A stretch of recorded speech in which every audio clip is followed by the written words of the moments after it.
This is The Project. Natasha, I believe you were lucky enough to spend time with the wonderful father, Bob Maguire, this week. I was, that's right. I wanted to find out what he's been up to since leaving his South Melbourne parish last year. And we had some great chats, everything from theology to politics.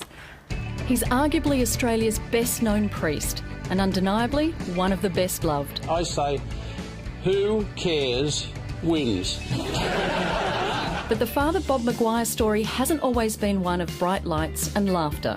In fact, Father Bob's early life was coloured with tragedy. Both his parents and his older sister passed away when Bobby was a young, shy boy growing up in Melbourne. I really can't remember that much because I was too young, see. I mean, if they're gone, they're gone. That's what I remember, almost a feral reaction.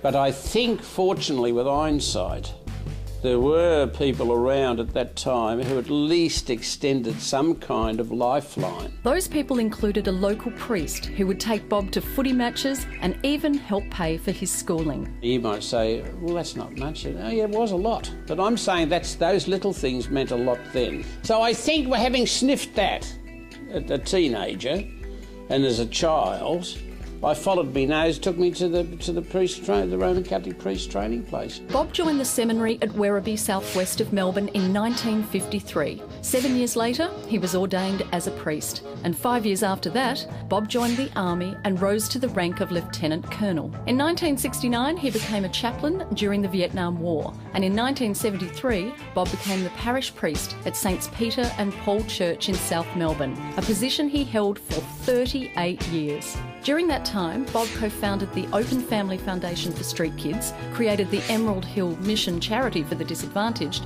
and started the Father Bob Maguire Foundation for so-called no-hopers. Along the way, Bob also received the Medal of the Order of Australia, was named a local hero as part of the Australian of the Year Awards in 2005, and last year, Bob was named the Victorian of the Year. All I'm doing is my job, my duty. That's all I'm doing. Father Bob gives religion a great name.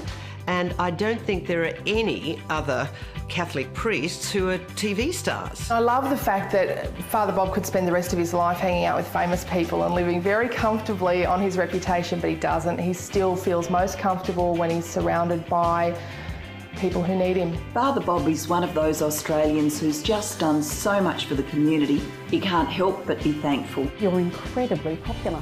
But, I mean, what's the value of being incredibly popular if in fact you can't press on with the cause? After 38 years at his home in South Melbourne, one day in 2009 a letter arrived telling Bob he would be expected to retire on his 75th birthday. For lack of a better term, despite his years of service, he was being given the boot. I had a gentleman's agreement, nothing on paper, that in fact I was there to stay for the term of my natural life. I felt like when my mother died. It was the same feeling of bang, you know, you've been run over by a truck. Some would say that I haven't gotten over it yet.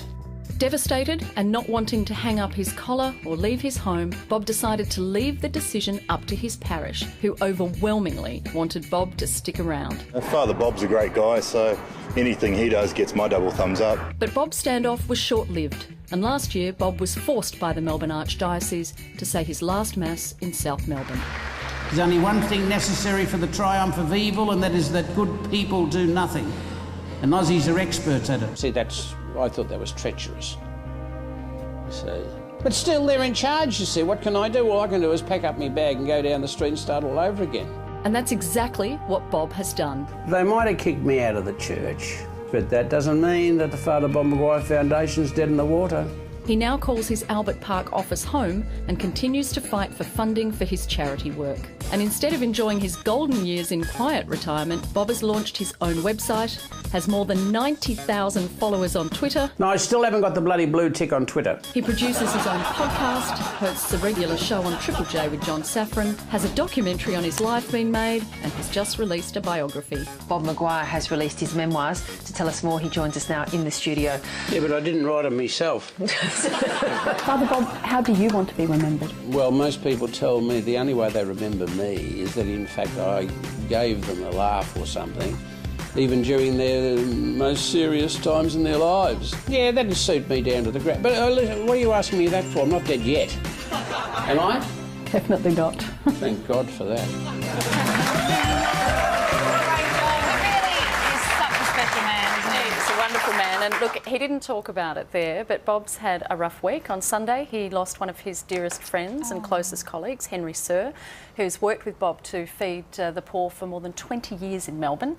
So we need to show him a little love, I think, at the moment. Absolutely. We can donate to the Father Bob Foundation at fatherbob.org.au, so get behind him if you can. And also follow him on Twitter at Father Bob. We told him we can get him over at 100,000. He's Did got you make that promise? I have, so don't make a fool of me because he knows people, OK? And if Twitter's watching, get him a blue tick. He deserves a blue tick, doesn't he? He does. Definitely. Big tick from everyone.